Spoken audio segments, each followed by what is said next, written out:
In today's Now Playing, I have a good friend. We've become friends, right, Joe? Joe Krawczyk, who's a Absolutely. playwright. Thank you. And it really kind of happened because of development. So I wanted to take a moment to talk about development in this show.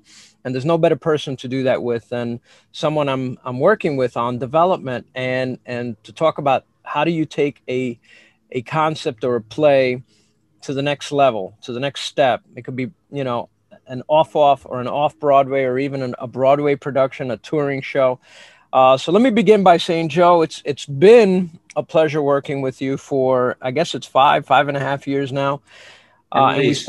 we started this concept with a play called "It's All About Laurie."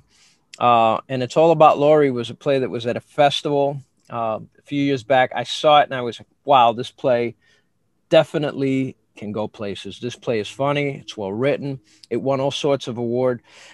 Tell me what, you know, how did Laurie begin? Because I don't think our viewers have a sense of that. And tell us where it is now. Well, Laurie actually began as a 10-minute play. The first scene was a 10-minute play that I had produced at a couple of festivals. And as I looked at the play and I saw that there was an off-stage character that doesn't appear, I said, why not bring her on stage? And so that's how the play developed from a single 10-minute play to an hour and a half, hour, 45-minute play. And in each step along the way, I continued to refine it based upon feedback, based upon having it done more than once. And that's how I'm able to do all my plays. I need to have a reading. I need to have people comment on it. Without that, you just cannot bring a play from page to stage automatically. You need that feedback. And it's funny that you say festival because you do a lot of festival. In fact, right now we have a production coming, Black Metamorphosis, which is a play you recently wrote, which is going to be at the Rogue Theater Festival, which begins July 21st. And we'll talk about that in a few minutes. But one of the things that I like to point out is that Joe keeps working through COVID, through development, through one play being here. He's working on thinking about the next play. Tell us what your philosophy and your approach is to that, because I think that's a very clever approach to being a playwright, and probably one of the reasons why you're such a good playwright. Well, I'm always working on a play. I mean, during the pandemic, which was horrible because I couldn't have a live stage reading. And I'm not a fan of doing Zoom readings because it's hard to capture a person's attention. And that's the beauty of staging. Right now, I have 5 plays plus a musical that I'm working on with an actor and a guy who's been on Broadway as an actor. And I'm just chafing at the bit. I'm like a horse ready to go out of the barn, but I can't. I'm being held back. So every opportunity I can take, I try to take, even if it's on Zoom. Yeah, and that's one of you mentioned the reading part, which I think is something I've experienced reading, but I had never experienced what we experienced during It's All About Laurie. So for the benefit of you folks out there, here we had a play that we had been working on for 4 years. We finally get the help and interest of a couple of Broadway producers, both nominated for Tonys. One is Tony Award-winning producer, and we're ready to do this stage reading, right, in a beautiful setting, the traditional way where people come in, they sit down, they watch this reading, they meet the actors and so on. And this happened like 2-3 days or maybe a week before everything shut down. And I remember saying we have to address the elephant in the room, which was, this pandemic that evolved right in front of our eyes. And yet we kept going. Tell me, what was I really never asked you. I mean, I guess we must have chatted about it, but what were you thinking at that point? 4.5 years, 4 years, we're ready to do this thing, and boom. And what went through your head? Well, it was supposed to be a reading at the Dramatists Guild. It was all set up. I had one of the 2 Broadway producers that was, going to come and take a look at it. So then we had to kind of brainstorm and say, well, where do we go from here? And it was these 2 Broadway producers, Jim Kerstead and William Fernandez, who suggested that we do a pre-recorded presentation using the 5 actors that basically the director had cast, and rehearsed by Zoom, eventually edited by Zoom. And then at the end of March, we had it scheduled for a viewing of industry people. And as a result of that, we have at least 4 or 5 regional theaters who have an interest in producing this play. Unfortunately, right now, there's a bottleneck. There's a bottleneck of plays that were supposed to be done in 2020, can't do it. Now they're trying to see if they can schedule those plays for 2021. So we're behind the curve as a result of that. But, you know, we're doing everything we can to further develop the play and see if we can get regional theaters to be involved. Because it was the 2 producers who said, start with the regionals, bring it to New York, and then we'll see what happens after that. Yeah, and they've really been incredible during this last couple of years and giving us the right kind of advice. I remember, and you said this at the beginning, you know, Zoom, you know, who wants to sit through Zoom?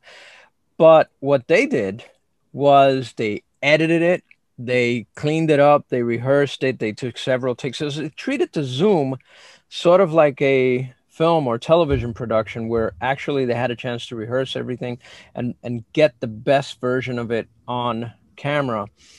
And now it lives on Zoom, at least the reading, so that if anyone wants to see it, they can. It also opened this incredible door to people seeing it that otherwise never would have walked to the Dramatist, you know, Guild. Never would have walked through that door to see the show. So that's kind of a lesson, right? Mm-hmm. Yeah. And so moving forward, I'm almost thinking like there's a potential for playwrights to do this sort of thing even now. You know, if they can't afford to bring in, you know, actors from whatever and do it in a live setting, this Zoom does give that sort of opportunity. And I thought it was engaging. I mean, maybe I'm biased, but you're still working on other stuff. Tell us about those 5 projects that you're working on, because I think that's an interesting piece of information to have. Well, one of the plays that we were about to produce at the American Theater of Actors, and we had 2 readings of it. One was at the American Theater of Actors, and the second one was at the Dramatist Guild. The name of the play is Guns, God, and Gomorrah, and it's based upon a soldier who had killed 16 innocent civilians in Afghanistan. And it's really about his journey to find out how he's going to atone for this.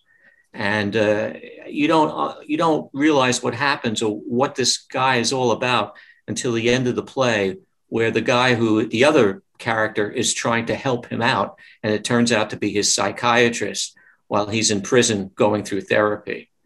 And so it is a kind of a theater of the absurd, sort of magical realism together with this, because there's so odd things that happen throughout the play. Where do you get these ideas? Do you read an article or? Well, I read an article about this soldier in Afghanistan. His name is Sergeant Robert Bales, and he's in prison for life. And because he killed 16 civilians. And he has a wife, he has 2 children. And I said to myself, this is horrible. Yeah. I guess he just lost it at the time, but it affected his family, where he's in prison for the rest of his life. Yeah. And I felt sympathy for him, and I certainly felt sympathy for the 16 civilians that were murdered by him.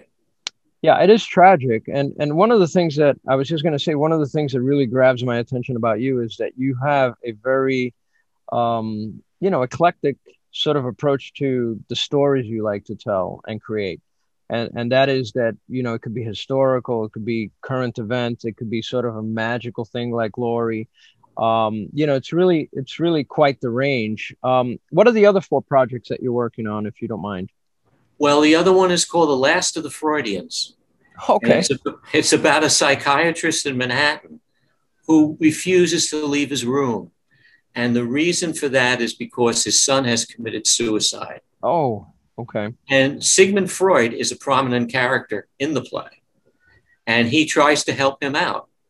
And he refuses to leave his room, and his wife is saying, please, you've got to leave. His friend is saying the same thing. His mistress is also saying the same thing.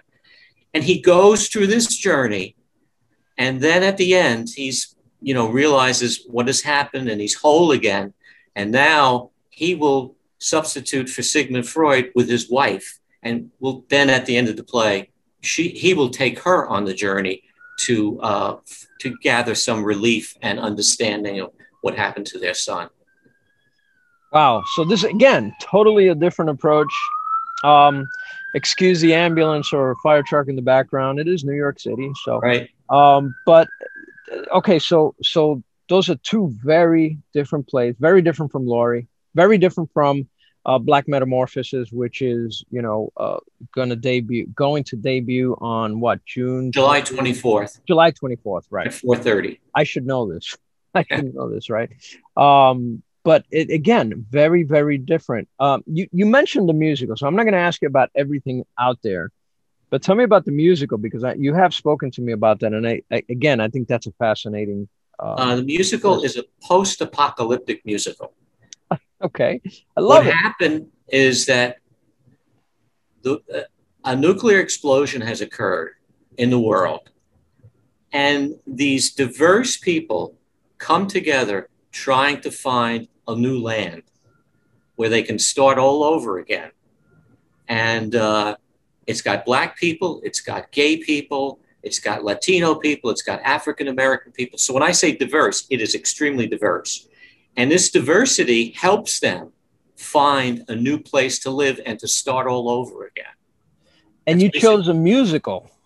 Right. Did you write the songs? I mean, I wrote the lyrics. I wrote the book along with an actor named Renly Santiago, who was on Broadway. Sure. He was in a Paul Simon play called The Cape Man. And wow. he's been in a lot of movies. He's been in Con Air. He's been in Hackers. And quite a few others that I can't recall at the moment. What made you do that as a musical? I mean, an apocalyptic musical. That's kind of interesting. It's different. I can't recall the genesis of it right now. All I know is Renly had directed a play of mine down at the International Theater Arts Institute. And it was called The Treatment. And eventually they did a equity showcase. Right. And he came to me and he says, would you like to collaborate with me on a musical? I said, I have some ideas. And then we just, after a while, collaborated and we came up with this. It took us a couple of years to write the book and the lyrics. And so now we're in search of a composer. He knows certain people because he was in the business. For example, one of the people that he has been talking to is Bob Dylan's daughter. Wow. And he's been talking to her and seeing if she might, because she has a lot of contacts, obviously, in the music business. This is incredible. I always enjoy talking to you about your projects because, like I said at the beginning, they're sort of everywhere. I mean, there's a lot of different ideas flowing in your head. Tell us about moving forward. We talked a little bit about Zoom. We just did a production of Black Metamorphoses, which I directed and put on sort of film. It's not really a movie. It's not really a play, but it's sort of a filmic play was the approach I took. What do you see moving forward in terms of some of these productions? Do you see them becoming something similar to that? Do you see them becoming movies? I've mentioned to you that your play, Troy, should be a movie, right? Tell us about Troy. Tell us about future projects, and do you think some of them will end up not on the stage, but maybe in some other format? Well, I just want to say that Black Metamorphosis is pretty unique because you produced it at the end of the pandemic when everybody, at least in the cast, was fully vaccinated. And I look at that as a stage play that is designed and shot cinematically. Mm-hmm.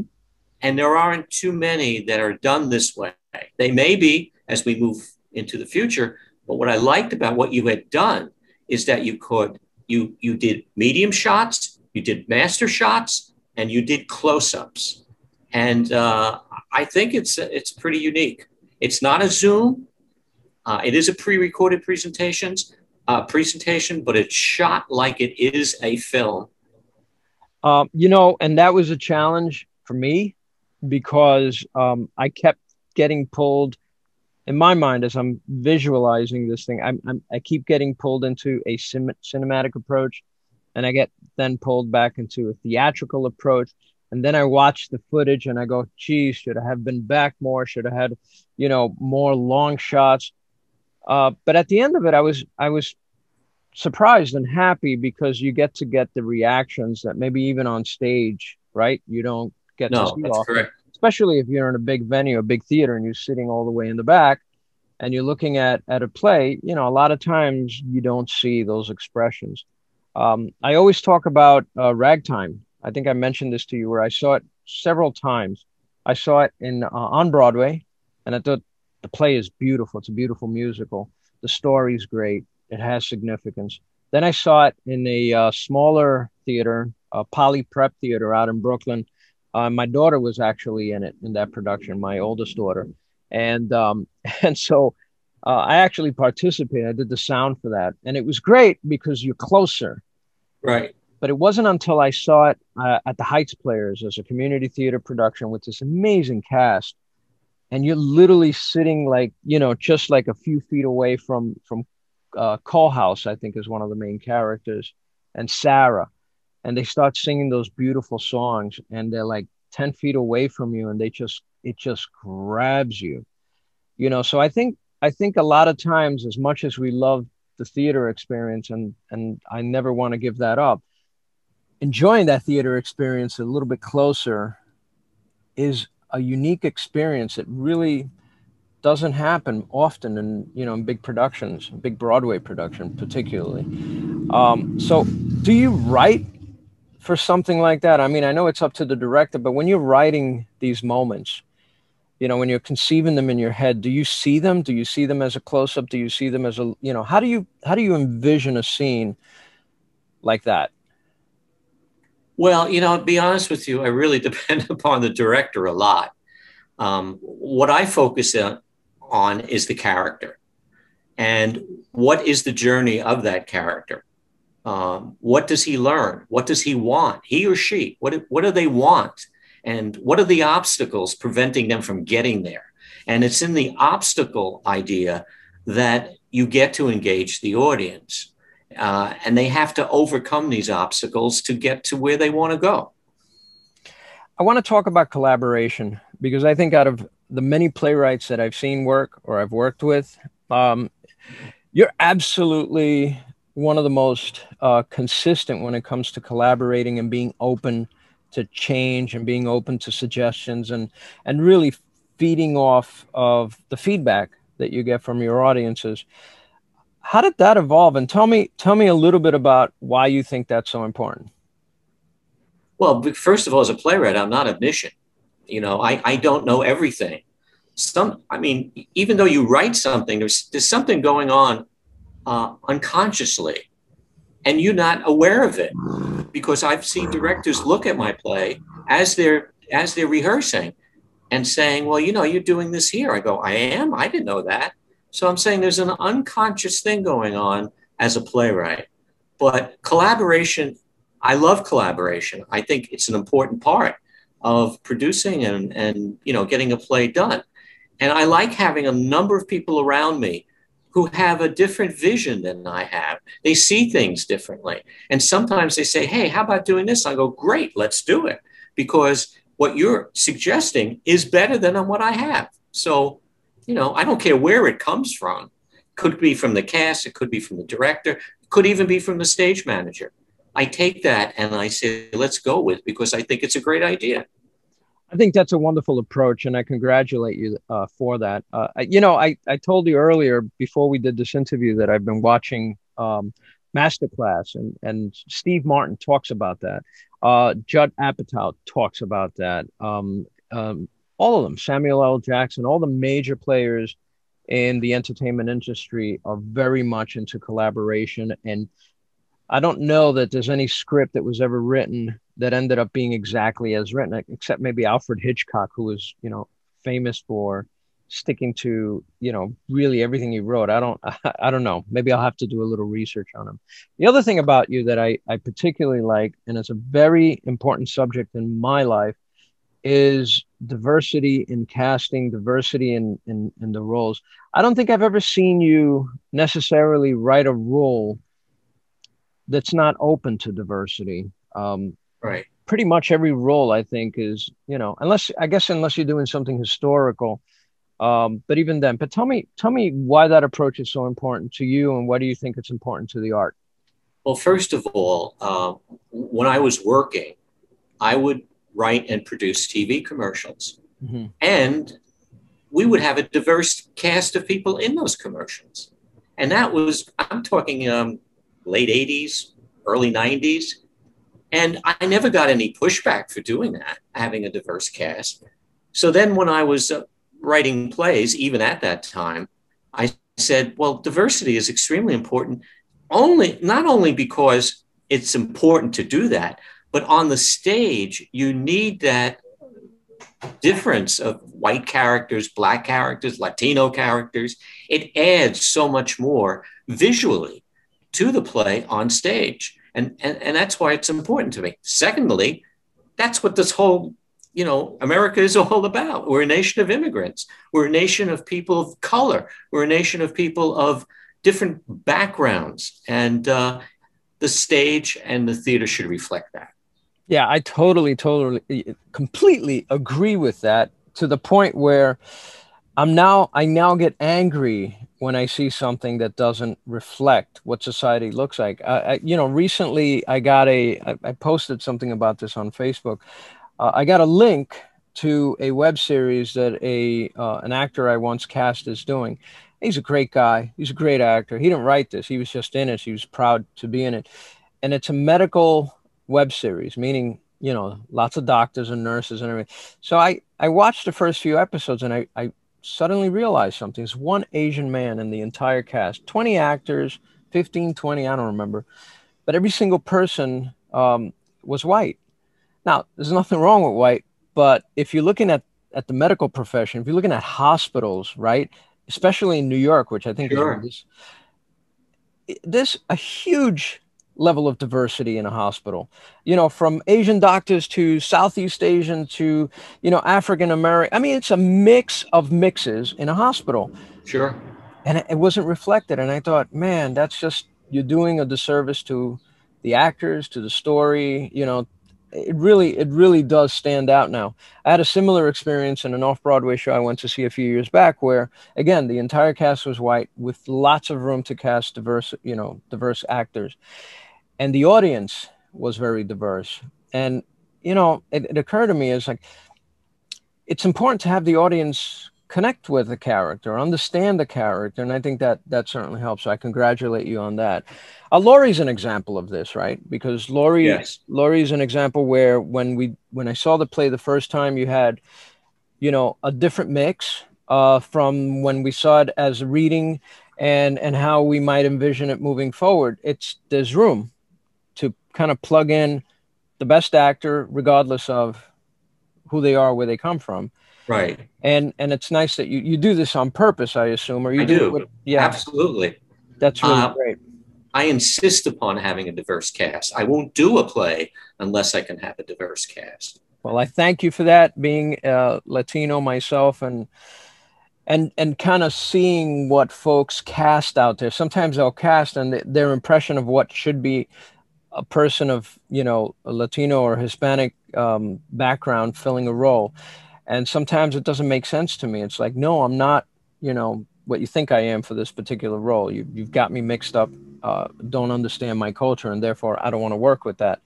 Now, let's talk about race a little bit and diversity a little bit, because that brings us to Black Metamorphosis, which the minute I read that play, I was like, wow, this is cool, because it's really capturing the moment, capturing what's happened in the last year, and really, you know, bringing to light in a sort of, I don't want to say light, but in a sort of easy to digest manner, what the Black man and the black young man has to go through in this country. So tell me how that happened, and tell us a little bit about that story, because that's what we're going to be able to see at the Rogue in the next couple of weeks. Well, I've always said that the reason why I wrote this play is because it was inspired by Franz Kafka, who wrote The Metamorphosis, in which a man wakes up one morning as a beetle, as an insect, and how his family deals with it. And I thought to myself, well, suppose a white man goes to bed one day and wakes up in the morning and he's a black man. So, there's the metamorphosis right there. And how does his family, who loves him in spite of skin color, who loves him and are trying to help him navigate a white world, because they're white and so they know what's going on in terms of white privilege, in terms of police brutality. And the father is an ex-cop. So he kind of knows more than anybody else what a black man can go through. Yeah, it's a fun play. He has the talk. That's right. He does that. Yeah, and let's, for the sake of our audience out there, let's talk about the talk, because there's a moment there. I don't want to give too much away, but there's a moment where the father, Jack, says to Larry, his son, we need to have the talk. And it's not the talk that a lot of fathers have with their sons. This is a different kind of talk. And this is really about, be careful out there, because you're seen differently, not just by cops, but by everyone. And, tell me about that. I mean, you had some very clever moments in that play. How did they come about? How did you, did you just like build and build and build, or did it all come to you at once, that play? No, it didn't come to me at once. It was really a build. Mayor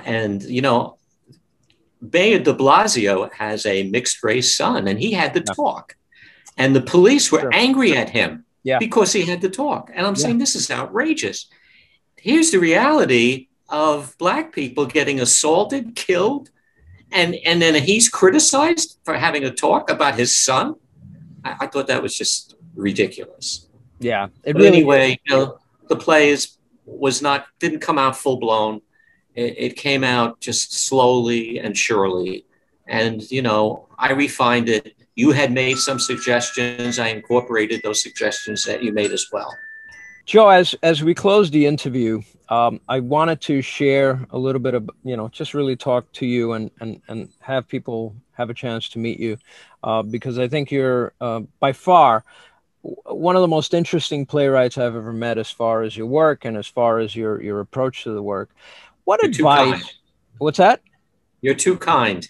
No, I'm not. And I mean it from the bottom of my heart. I think, listen, you forget that the guy who told you, when I saw Laurie, you're going to win every award, and you were like, oh, you're too kind. And I said, no, watch. And I had nothing to do with it. And boom, all of a sudden you won all those awards. And I was like, yep. I just a gut feeling. What advice would you give to young playwrights, or any playwright that's out there trying to get their work out there, trying to get their work to the, whatever form or format of production that people can see it? What advice would you give post-pandemic and even pre-pandemic? But I have to mention the pandemic, because I'm sure that has an influence on that. Well, one of the things I think a playwright can do is to join a theater group. And even if it's at a very low level, because you've got a network, and networking is key in order to get some of your work done. The other thing is to enter as many, if you can afford it, as many festivals as possible, especially when you're starting out, because it'll give you an idea of how to deal with your play, how to work with it. And the other thing is to send them to theater companies across the country. A lot of them don't charge anything. Some of them do. They may be $5 fee or $10 fee. Sometimes it's a $25 fee. But you've got to get out there. I mean, I have a spreadsheet over the past 10 years that I've been keeping. I've sent out plays to 700 theater groups. And I keep a list of how many I've gotten responses to in terms of productions. And that's what you've got to do. And, and it's a way of forming relationships with these theater groups as well. So you just got to get out there. You got to send it, forget about the rejections, just keep on moving, and eventually something will break. One last question. It has to do with, well, Zoom, virtual, live, hybrid, that whole thing. Do you see yourself writing any material that might be similar to Black Metamorphosis, where it didn't necessarily go on the stage, but it was, taped or recorded sort of as a hybrid? Do you see yourself writing like that, or is it really just write the story and see where it lands? I'm not sure. I think I write the story and see where it lands. Some plays are basically conducive to doing, like Black Metamorphosis, where it's a stage play that's shot and designed cinematically. But I don't want to worry about that, to be honest with you. Yeah. I want my plays to be on a stage where people can see it and react to it. I don't think you react to a Zoom as well as you react, and I think that's pretty obvious, than you react to a stage play. I want to be able to see these characters on stage. I want the audience to see the struggle. And that's important to me. Well, that is an important thing, and I thank you for that. So for the folks out there, the Rogue Theater Festival opens July 21st. Our Black Metamorphosis is running July 24th or 3rd? The 4th at 4:30. At 4:30. But just go to the Rogue website. The information will be on the bottom of the screen here somewhere. Come see our show. Come see our play that we work together. It's a pleasure to work with Joe, not just in the development of It's All About Laurie, but also in this recent production and some of the other work you've done. So I just want to, share you with the folks out there and thank you, because I think you're a pretty talented guy. I know you're humble about that, but I'm going to tell you, you're a pretty talented guy. So thank you, Joe. Well, thank you. I appreciate that. My pleasure. All right, folks, and that's it for Now Playing. I'm sorry, you wanted to say one thing? It was good working with you as producer and director of Black Metamorphosis. It's mutual here. We had a lot of fun. You exceeded my expectation. Oh, you good. Exceeded my expectation. I'm glad. And, and a thank, while we're at it, a thanks to Tom Kane, Valerie O'Hara, and Sean Phillips for their great work. They're part of the cast. They're not part of the cast. They are the cast, and they were great. Easy to work with, wonderful actors. And to your wife, Bernice, for going out and getting us food, and for Lola for not barking. That's your rescue dog. Yes. So we'll see you at the next Now Playing, folks. Please support theater, especially during this time. I think you hear my dog. I don't know. But anyway, take care, Joe. I'll talk to you later. Okay. Take care.